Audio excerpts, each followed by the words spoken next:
Ndarja e trojeve shqiptare në 4 vilajetet, Shkodër, Kosovë, Manastir dhe Janin, është një nga çështjet më të rëndësishme në historinë shqiptare të periudhës osmane. Kjo ndarje nuk ishte thjesht një organizim administrativ arbitrar, por rrjedhoi e një procesi të gjatë politik, ekonomik dhe shoqëror që lidhej drejt për drejt. Me mënyrën se si Perandoria synonte të administronte një territor të gjerë të rëndësishëm strategjik, ku popullsia shqiptare kishte rol dominues në shumë rajone. Për të kuptuar arsyeën e kësaj ndarje, është e nevojshme të analizohet pozita e shqiptarëve në trojet e tyre, veçoritë e tyre shoqërore, struktura tradicionale e organizimit, mënyra e jetesës, roli i tyre brenda perandorisë dhe lidhjet me krajinave, që më vonë u përfshin në 4 vilajete të veçanta. Ky tekst do të shpjegoj në detaje pse shqiptarët, pavarësisht lidhjeve të tyre historike, gjuhësore dhe kulturore, u gjetën të ndarë në një strukturë administrative të përçarë, e cila më vonë ndikoi fuqishëm edhe në procesin e shtetformimit. Para se Perandoria Osmane të formalizonte ndarjen në vilajete, trojet shqiptare funksiononin sipas një organizimi të brendshëm shoqëror, që nuk përputhej lehtë me modelet administrative perandorisë. Shqiptarët kishin një mënyrë jetese të bazuar në fise dhe vllazëri, sidomos në zonat e veriut dhe verilindjes. Krahin dhe bajrak, një strukturë me funksion ushtarak dhe vetë qeverisje lokale, katunde, lidhur ngushtë me zakone të pasthyeshme, në kulturë të theksuar të autonomisë së brendshme. Në shumë raste, shqiptarët mbanin më tepër lidhje me krahinën, fshatin dhe strukturën e tyre tradicionale, sesa me çdo autoritet qendror. Në realitet, shpjegon pse Perandoria Osmane kishte të vështirë të përdorte një model administrativ të centralizuar mbi ta. Shqiptarët njihen për karakterin e tyre të pavarur, lidhjet e forta fisnore dhe një traditë të spiktatur të vetë qeverisjes. Në veriun shqiptar, shumë krajina funksiononin sipas kanunit, i cili rregullonte jetën shoqërore dhe marrëdhëniet brenda fisëve. Ky sistem i brendshëm ishte shumë i konsoliduar dhe shpesh më i besueshëm për popullsinë sesa ligjet shtetërore të qendrës.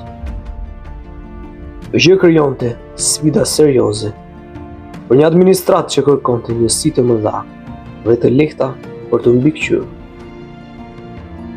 Por Perandorinë ishte e vështirë të bashkonte në një njësi të vetë në një territor, ku popullsia ishte struktura autonome të forta dhe ku autoriteti i brendshëm shpesh ishte më i madh se ai i qendrës.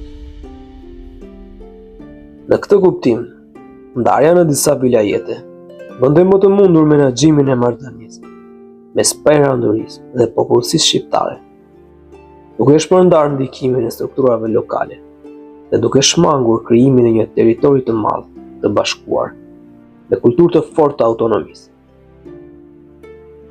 Trojet shqiptare kishin rëndësi të jashtëzakonshme për Perandorinë, për shkak të pozicionit kufitar në zonat perëndimore, kontrollit natyror të rrugëve malore dhe detare, aftësive ushtarake të shqiptarëve, rolit të tyre si mbrojtës dhe luftëtar të zonave strategjike, pranisë së qendrave të rëndësishme ekonomike.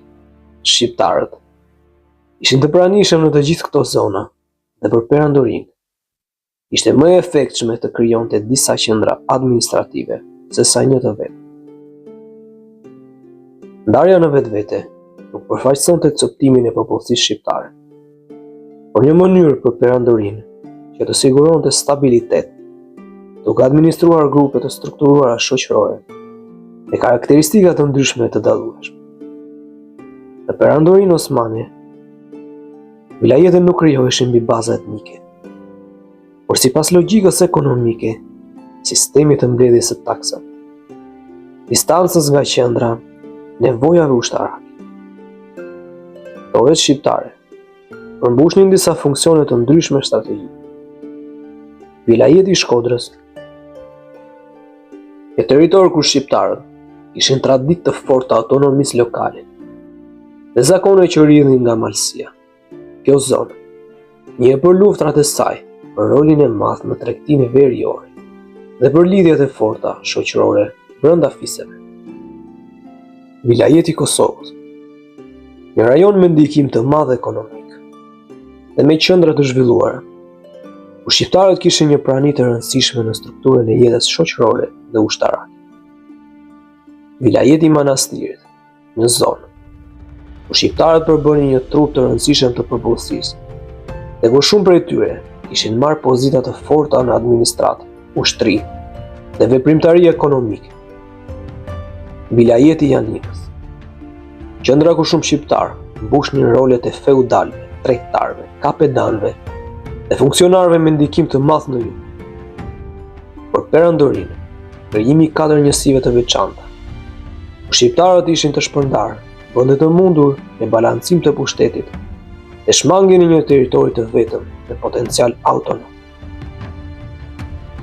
Shqiptarët kishin një traditë të admirueshme ushtarake dhe përbënin trup të rëndësishëm brenda perandorisë. Shumë figurat e njohura të historisë osmane kishin prejardhje shqiptare dhe në disa periudha shqiptarët mbanin poste të rëndësishme politike ushtarake. Pikërisht sepse shqiptarët kishin ndikim të ndjeshëm në disa rajone të ndryshme. Perandoria organizoi zonat me popullsi shqiptare në disa vilajete, duke mbështetur në faktin që shqiptarët në këto zona kishin tradita të ndryshme krahinore, krahina autonome që duhej administruar veçmas, zhvillim ekonomik të ndarë në disa qendra, lidhje të forta lokale. Shqiptarët nuk përbënin popullsi që mund të drejtojë lehtë nga një qendër e vetme. Prandaj perandoria mendoi që administrimi i tyre të shpërndahej. Sidomos në disa zona malore, kishin autonomi të madhe. Shpesh, autoriteti i një bajraktari, i një kleri lokal, apo një plak ufisi, ishte më i madh se autoriteti i një vaulliu, apo të një komandanti të dërguar nga qendra. Perandoria nuk mund të ndryshonte me njëherë këtë realitet. Nuk ishte e mundur të fute një administrat e centralizuar në një territor ku popullsia ishte lidhur me zakonet e veta dhe ku rendi tradicional ishte i fortë. Për këtë arsye, ndarja në vilajete u përshtat sipas realitetit që kishte gjetur në terren. Shqiptarët në veri, verilindje, qendër dhe jug kishin stile jetese të ndryshme dhe forma të ndryshme organizimi. Për perandorinë, ishte më efektive që secila prej këtyre zonave me popullsi shqiptare ta administrojë veçmas. Në secilin nga 4 vilajetet, shqiptarët kishin elitë lokale të fuqishme. Në veri, krerë të maleve bajraktar dhe figura tradicionale me ndikim në zakone e organizim shoqëror. Në Kosovë, figura me ndikim në traditë, në ushtri dhe administratë shtetërore. Në Manastir, personalitete shqiptare me kulturë të avancuar, të arsimuar dhe pjesë administratës osmane. Në Janin, njerëz të fuqishëm ekonomikisht dhe politikisht, që ishin bërë pjesë e elitës sunduese rajonale. Prania e këtyre elitave bënte që secili rajon shqiptar të kishte identitet të fuqishëm krahinor. Ishte edhe një arsye që perandoria zgjodhi të krijonte 4 vilajete që përfshinin territore shqiptare, sepse secila zonë kishte tradita të veçanta të organizimit. Shqiptarët kishin përhapje të gjerë në disa rajone të Ballkanit Perëndimor. Kjo përhapje krijonte një realitet ku shqiptarët nuk jetonin që përqendruar në një qendër të vetme, por në një hapësirë të madhe të shtrirë në verin, veri perëndim, veri lindje, qendër dhe jug. Perandoria osmane nuk e pa të arsyeshme të bashkonte një territor kaq të gjerë, të larmishëm, në një vilajet të vetëm, sepse administrimi dhe mbikëqyrja do të ishin më të vështirë. Shqiptarët kishin lidhje të forta mes krahinave, por këto lidhje ishin të natyrave të ndryshme. Në veri, Lidhjet ishin fisnore dhe të bazuara në traditë. Në Kosovë, lidhjet ishin më të lidhura me tregtinë dhe rrjetet ekonomike. Në manastir, lidhjet ishin kulturore dhe administrative. Në Jani, lidhjet ishin me bujqësinë, tregtinë dhe rolin e qendrave të mëdha urbane. Për perandorim, kombinimi i këtyre realiteteve në një njësi të vetme administrative do të krijonte sfida të mëdha. Shqiptarët u ndanë në 4 vilajete, jo për të cuptuar, por sepse kishin organizim të fortë fisnor dhe krajinor të ndryshëm, nga njëri janë në rajon në tjetër. Ishin të shtrirë gjeografikisht në një territor shumë të madh.